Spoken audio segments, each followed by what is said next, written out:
So ayan na siya, no, malinis na. Napunasan na rin. May basa-basa pa pero patutuyuin na lang yan.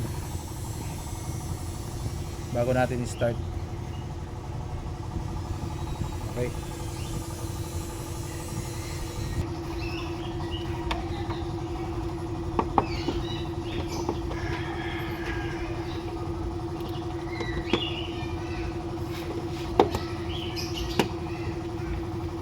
Ayan. Naman kahit punas-punasan nyo ng magic gatas to, pwede kaya yon? Pwede yun? Eh di ba umiinit yan? Kalang naman yun. Pwede daw. Kaya papatuloy na lang muna namin yan bago namin i-start. Ganun lang paglinis guys.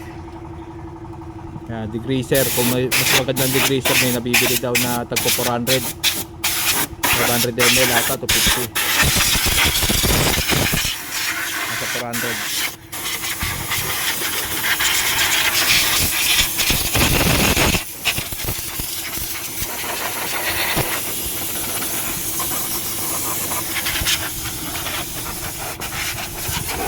So ganyan lang paglinis guys. So sana na may natutunan kayo ngayon sa video namin.